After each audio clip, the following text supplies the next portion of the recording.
Alright, so I'm going to be showing you guys how to shiny farm in the underground the best way that I've seen so far by testing this out a couple times. How I managed to get this, well, it was a ghastly before, now it's a hunter. Point is, it's a shiny hunter now.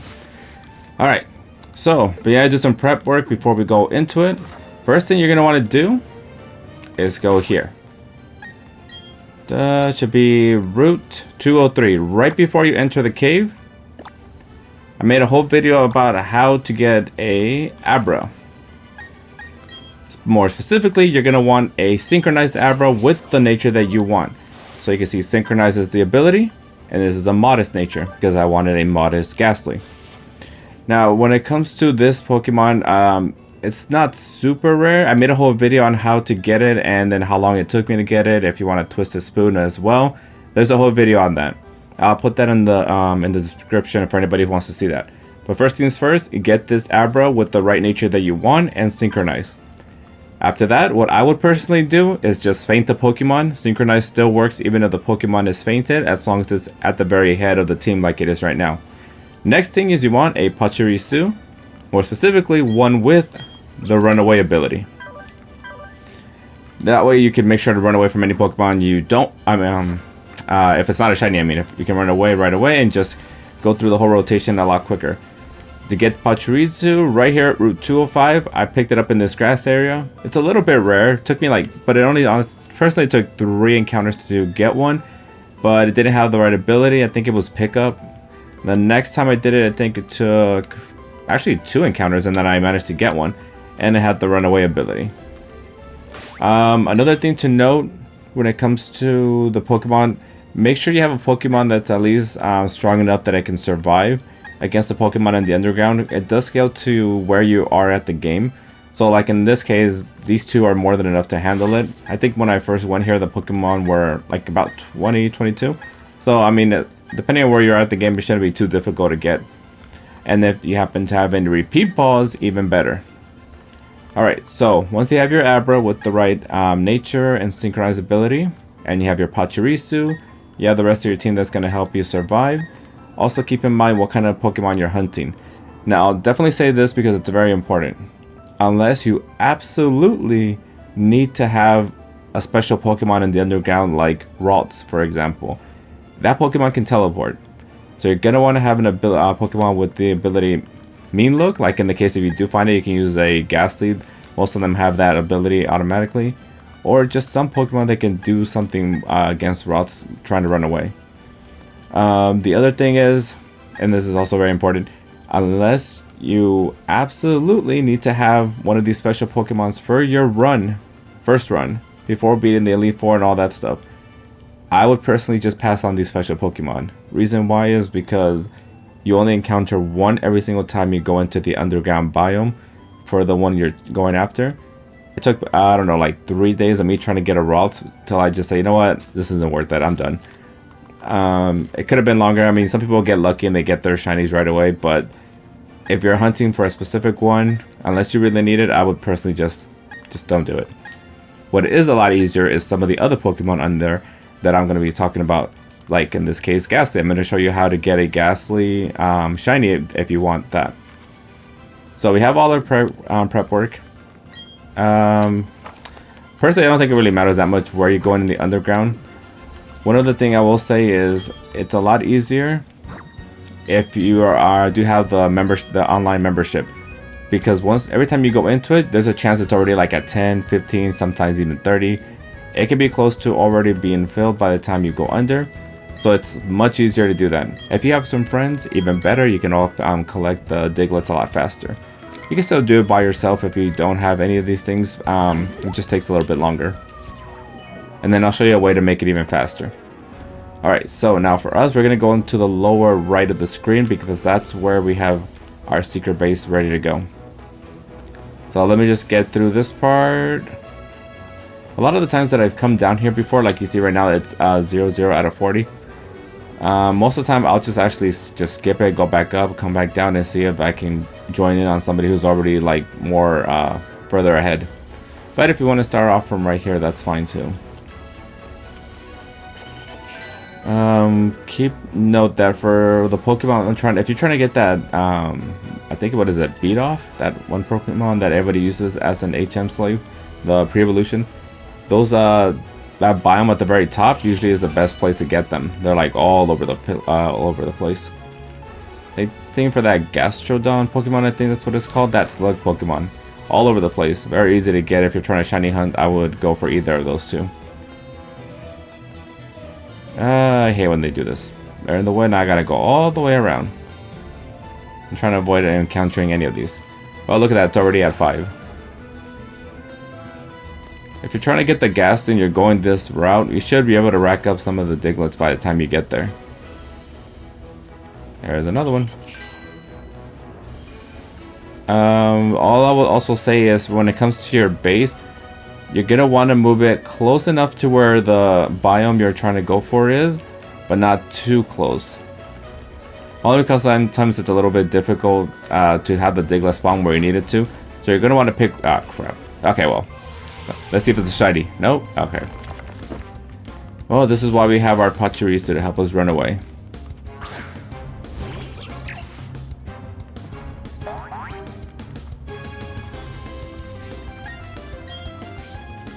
And just like that, we don't waste time. I mean, if you happen to have a Pokemon that's higher level than everything here, then it'll make it easier as well. But since I don't at the moment, this works out for me. And in general, I think it's just easier. You don't have to worry about potential Pokemon saying it didn't get away. Out of my way, trying to go for you two. Alright, we're almost there. Down right is where we're trying to get to. And as you can see, my secret base is already there.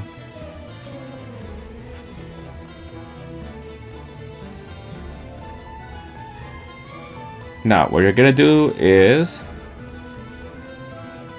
Here's where the Diglett's going to pop. And as you can see, the biome is over here. So here's where it pops. Here's my secret base. And then one other thing before... if you haven't already collected enough statues, like in this case right here, I have a lot of poison. If you hit the status effect, it raises the appearance rate of poison type Pokemon. When you only have a few of them, it only says it's slightly raises. I don't know the exact number it takes, but all these were just enough to make sure that it says just a normal base.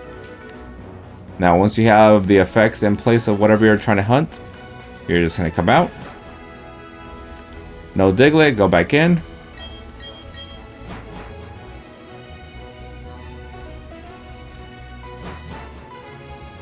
No Diglett again, go back in.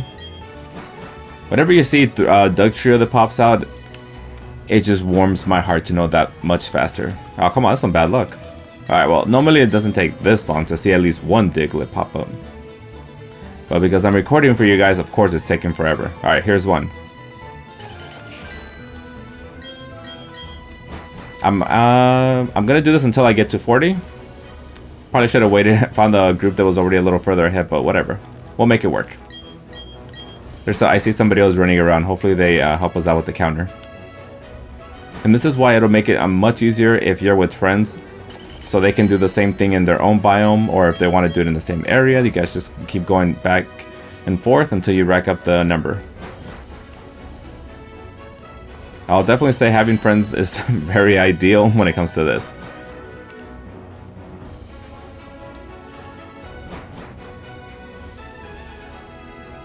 Alright, getting closer.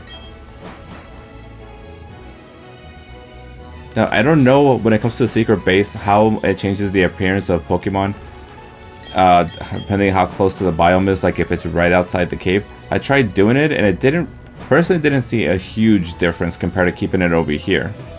So honestly, don't know if it matters where you have your secret base, if the effect is still working no matter where you are. But for me, oh, Doug Trio. For me, I just keep it here. The other Pokemon that I can say for sure that I've seen has a lot in its own biome, up in that fire area, is that Scorpion Pokemon. I think it's Skoropi. The evolved form of that Drapion. I mean, the pre-evolution of Drapion, sorry. pre-evolution of this thing right here. You definitely want to go to a biome that has, I would say, at least 4 that pop on average.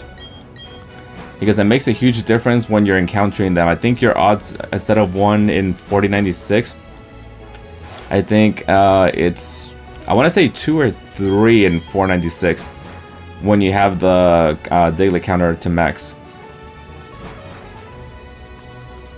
Alright, we're almost done. We need 15 more. And then, like I said, when you first go into the underground, what I would personally do is, if you see it's at least the counter is at 10 and above, go ahead and stay there. By the time you get to your area, depending how far it is, you've already racked up some Diglets, probably the other person as well. And at that point, all you have to worry about is just saving once you go inside. And then once you finish, once the lights run out, I would just leave the underground and then go back in and start again until you find somewhere that's 10 or more. This will save you a lot of time. I managed to get the shiny Ghastly within 2 days, total of 8 hours.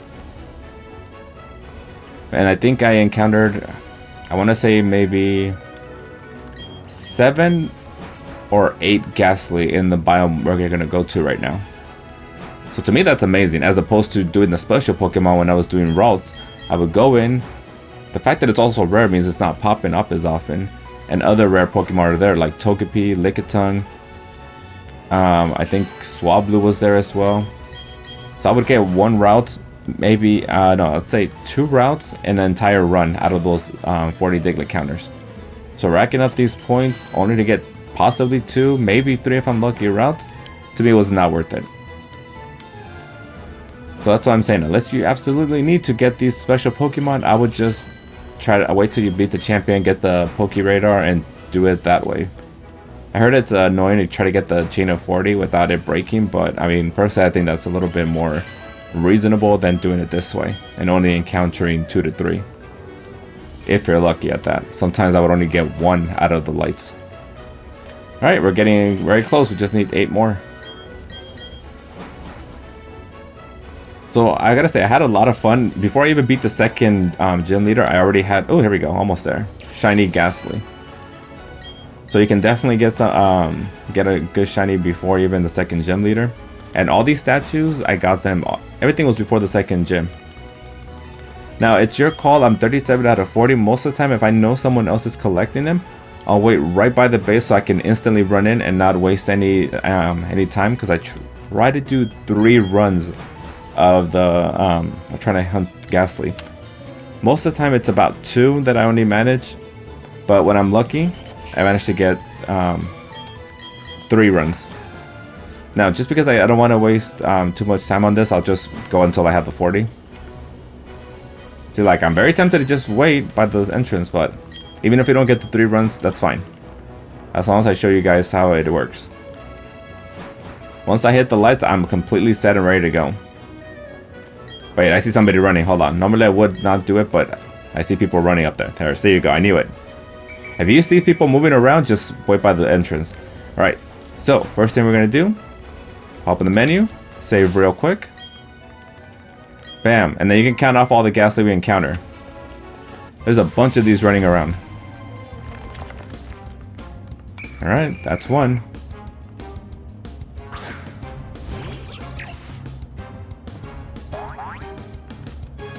And run away. I wish I could speed that part up. There's Ghastly number 2. Damn, I missed that.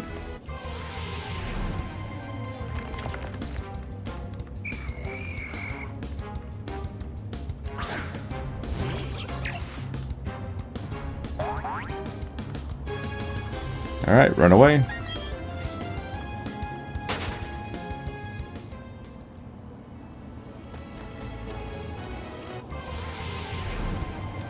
And no shiny.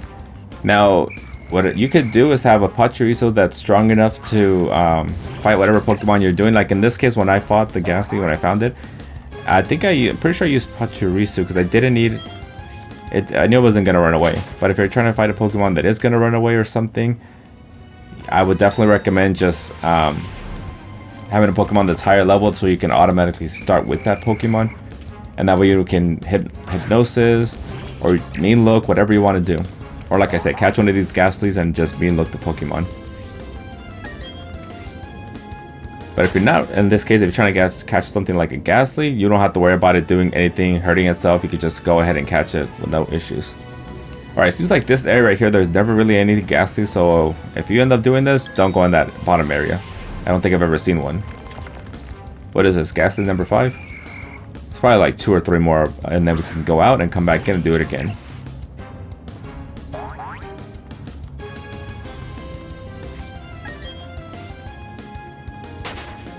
I'm a little bit further in the story, that's why they're level 30, but when I first fought them, I think they were like 16, 17, 18, 19, around there. I think 20 at the highest.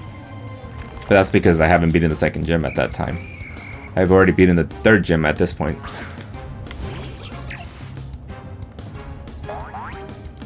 Alright.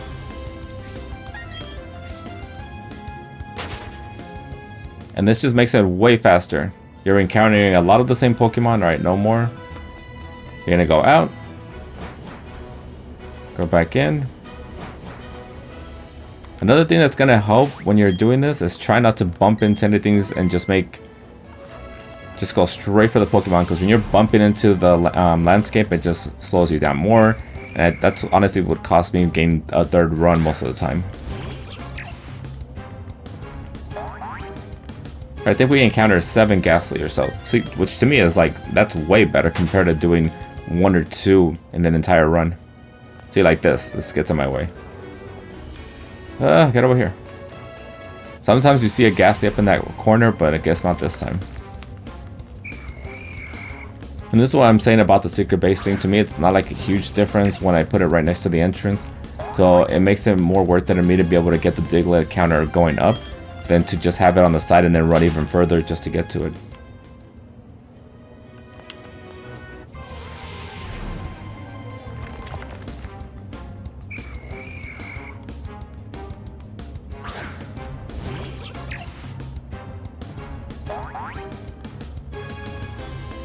And the good thing about saving before you start, if you do find a shiny and you mess up, that's the other reason. That was one thing I forgot to mention. If you do find a shiny, let's say shiny routes, you get very lucky on that one. You kill it, it teleports, whatever, because you saved it. You just gotta reset the game, and it's still gonna be there. Oh, well, the sound went off, so no 3rd one for us. But that's why it's very important the moment you walk into the room, just save automatically. So if you do happen to find a shiny, no matter what, as long as you keep that saved data, you're always gonna have a chance at it. Which is also another reason, I just realized, very important. Check off the autosave when it comes to this, because if you do find a shiny, you beat it, whatever, it's gonna autosave, and then even if you reset the game, it's not gonna matter anyway. This guy's battling. He's probably fighting a shiny right now. My shiny. There may be one more Ghastly to go. But anyways, yeah, it took about a total of 8 hours, around 8 hours, to get that shiny Ghastly. It was actually the day before Thanksgiving. Alright, any more Ghastly? Here's one more. Looks like that'll be the final Ghastly. Alright, well, no shiny. But anyways, this is exactly what you want to do. All these steps are going to make this so much easier for you if you do the prep work before you just go jumping into shiny hunting. Now, I'm going to get out of here and then come back in and see if there's a higher Diglett counter when I come out. Okay, yeah, there's no more. Alright, so once we're done, I just go straight back up.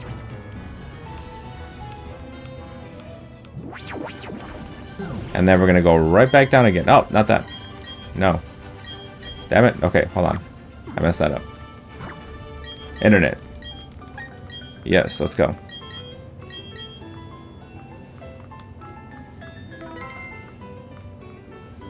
And down we go. I just start running automatically. Where are we at? Oh, look at that. 31 out of 40. Alright, well, I'm not going to go all the way over there, but most of the time, even when it's 31 out of 40, I usually have enough time to get there unless they're like really racking up the points. There was a time where it hit 40 where I was maybe a minute away at the most. I still managed to get 2 runs out of it, so at the time, you have a good amount of time. It's not very close. You saw when we were doing the second run how much time we were in there, so even if you get there late, you should still have enough time. And it also depends what you're going after. What I happen to be going after was a little further away, but if what you're looking for is a lot closer, it won't be as difficult for you. Anyways, that's the video. Thank you guys so much for watching. Don't forget to leave a like, comment, and subscribe, and I will see you guys next time.